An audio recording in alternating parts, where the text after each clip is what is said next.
I am joined by Matt Garrett, who is the Vice President with Salesforce Ventures. Now, Matt, what are you most excited about with today for Dreampitch? So Dreampitch is always so exciting. I think it's really one of the most entertaining events at all of Dreamforce. And for me and Salesforce Ventures, we're always out there. We're looking for what are the new exciting startups. So for me, I really get excited to see what innovative startups are building on the platform.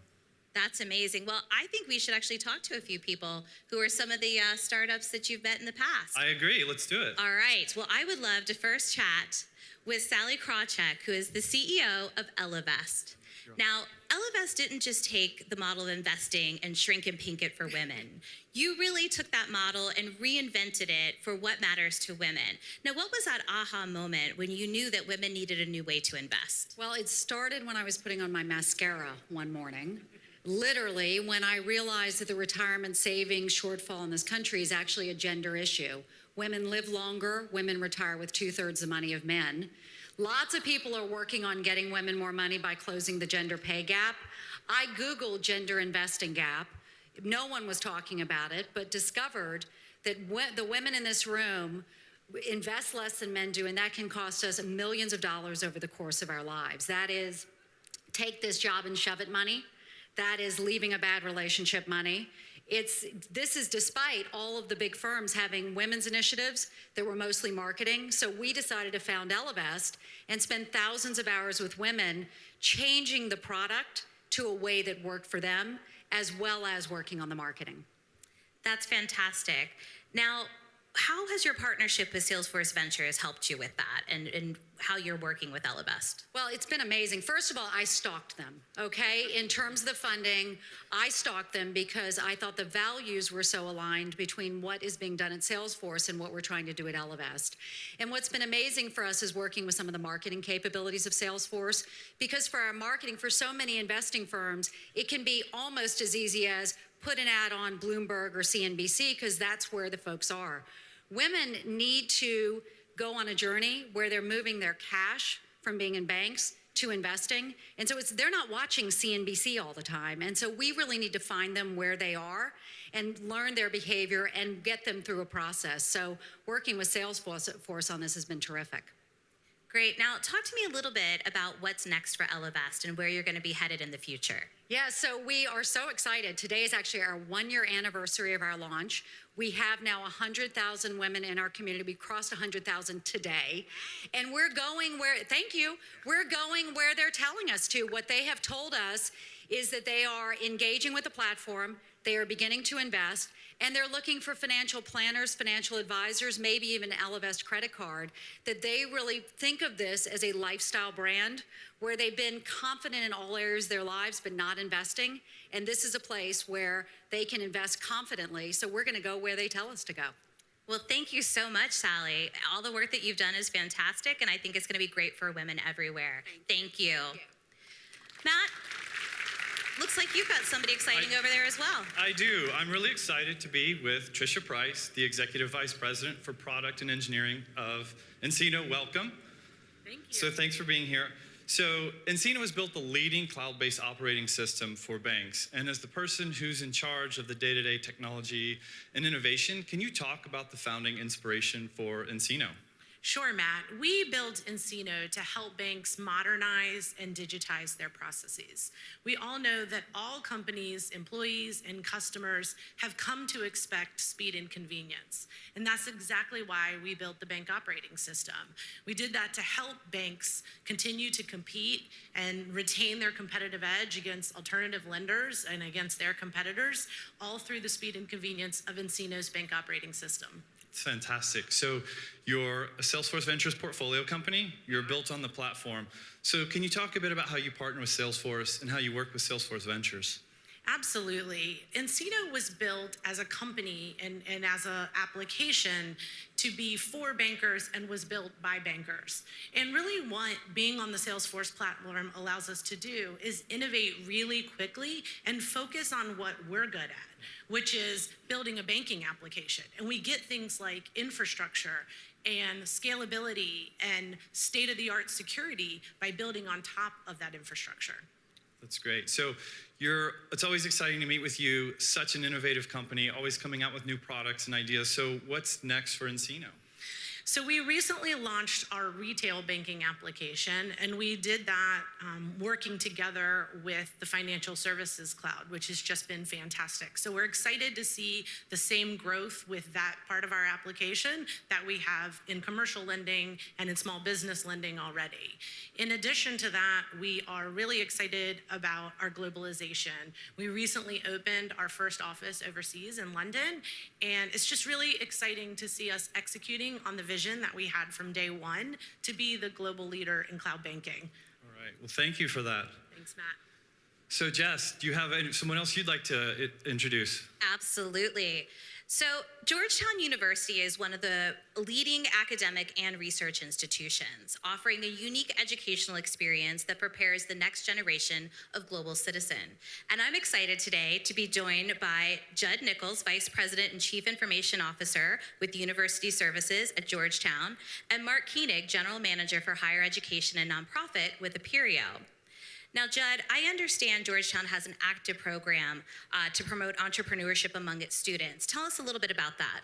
Yeah, I'd be happy to. We have actually several programs. One called Startup Hoyas that's focused on building a culture of entrepreneurship with our students. So it provides them with mentors and access to resources to really sort of energize their entrepreneurship ideas. We also have Entrepreneurial Alliance, which is a network of alumni across the entire globe that acts as a catalyst for other entrepreneurs. The common thread between all of those is really around, one, academic excellence and business and entrepreneurship, but it's also social good, which is really at the heart of what we do at Georgetown. So talk to me about who some of your alumni are from some of those entrepreneurial programs. There are many. There are a couple I'll highlight is Misfit Juicery. So we had some students from our School of Foreign Service actually develop a business around sustainable food sourcing and food waste and disposal. We also have Sweet Green, which is also about food and building sort of locally sourced, looking at locally sourced food to build a business around that. And our Entrepreneur of the Year actually this year was Randy Goldberg, of one of the co-founders of Bombas. So I'm sure everyone's heard about Bombas, which he and David Heath built a company around, they're really energized by a Salvation Army quote that was the #1 thing requested at homeless shelters was socks. So they built an entire business around really building the best sock in the world and providing socks to the homeless population. That's great. Now, Mark, I first want to acknowledge that Apereo was actually the very first company that Salesforce Ventures invested in. So what has that been like for Apereo? It's been a great ride for us, and I hope a great ride for Salesforce Ventures as well. Great. Now, so much of the work Apereo does is helping organizations like Georgetown, other universities, and nonprofits. So how does Apereo help support them in the work that they do? Well, we're super excited and proud to be partners with Georgetown on their GU 360 journey. I have to say, if we're talking about entrepreneurialism, Georgetown has really taken the platform and pushing it to new levels. They're using Sales Cloud, they're using Lightning Communities, and trying to create that feeling of being at home on campus and move it into the digital world. And what's great about that for us is that we partnered around what we call the virtuous cycle, the interplay between customer experience and worker experience to really make that meaningful for them. The other thing that's great about working with you is that we are very aligned around our mission, right? So your mission is to create, great citizens of the world with the young men and women that you educate. And for us, public service is part of our DNA too. We were one of the very first adopters of the 111 model. So it's really a special relationship, and I think we've got a long roadmap together to work on so that we can help continue to inspire entrepreneurs to be civically engaged and to find ways to make a great business idea something great for changing the world as well. That's fantastic. Now, Judd, I know yesterday in the higher education keynote, you had the opportunity to talk a little bit about that community and that sense of home that Mark was just talking about. Could we maybe talk for a couple more minutes and talk maybe about where you kind of started that journey with? When you speak to alumni about their experience on the hilltop, the most common thing that we hear is that Georgetown is home. And so really when you think of home, it evokes lots of different emotions, maybe different feelings. But for our students, it is about being intimately known, cared for, and loved during a time of profound change. So that really is how we built the entire vision around Georgetown 360. Give them a technology, but also give them a way to connect in a way that was meaningful and authentic to their experience at Georgetown. Now, one of the things I heard yesterday that I thought was really profound as well, and probably not where people thought that you necessarily started, but your faculty is a big part of creating that home environment, and so you created a community for them as well. What was really the impetus behind starting in that area? Well, faculty were a defined group of people, and they had very specific goals about what they wanted. But also, faculty are key to the Georgetown experience. They are really the mentors. They're the teachers. They build those lifelong relationships with our students that really makes it meaningful. That's wonderful. Well, Jed, thank you so much. Mark, thank you for both being here today. So, Matt, let me turn it back over to you. What exciting guests do you have next? Thanks, Jess. So I'm glad to be joined by Phil Libin, the founder and CEO of All Turtles. So Phil, you founded an iconic company. You were CEO of an iconic company, Evernote. You've been a very successful investor, and now you start All Turtles, which is an AI-focused startup studio. So what inspired you? You've had these different roles. What inspired you to go this path? Well, thanks, Matt. When we started working on Evernote in 2007, we had this feeling that mobile was about to rewrite the whole world, that everything was about to go mobile, that it was going to be mainstream possible for the first time. And I think AI in 2017 is where mobile was in 2007. It's about to go from this kind of nerdy, egg-headed thing that only a few people can understand to something that's going to rewrite the whole world. And it's because of the platforms. In 2007, the thing that made mobile possible was the iPhone, the App Store, the new set of platforms. These platforms in AI that didn't exist 2 to 3 years ago that exist now is going to enable really rapid change, really rapid new products. In fact, so rapid that we think that the traditional way of building products in little startup companies may not be the optimal way to do it. So we want to create a new structure for the world to have the best people be able to build important products together with as little nonsense as possible. So what types of companies are you building, and how is All Turtles different from a traditional venture model or a traditional startup model? We try to put the product first. We are a studio in the same sense that HBO is a studio, that Netflix is a studio. We want to be able to build and scale and distribute really innovative products, but instead of TV shows, AI products. And we want a place that attracts the best, the most entrepreneurial people who are motivated by making their vision a reality, who are mostly motivated, who see a hole in the world in the shape of their product idea, and they just want that product to be real, and they want it to scale, and they want it to be distributed, and they're not necessarily motivated by putting the company first or the technology first. They want to put the product first. So we're not necessarily trying to make little companies. We're trying to make important products. And so what sorts of things are you doing that a traditional venture firm or in a startup they wouldn't receive been working with All Turtles? Well, everything. It turns out in a traditional venture firm, what you're pretty much receiving is money and some generic advice.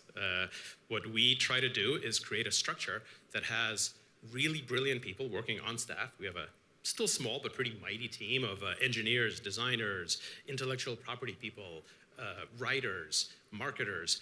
And these are people with some 10, some 20 years experience, and they work very closely for weeks and months at a time with each studio company to do whatever is necessary to be done.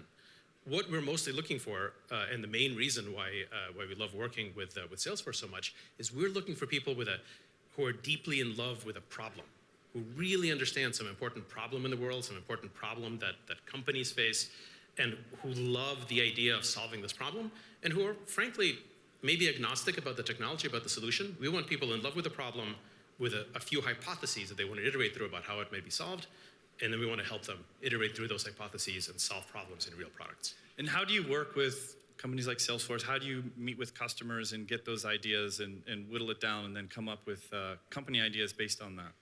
The real thing that I think Salesforce is good at and that Salesforce customers are good at is understanding actual problems and their actual business need.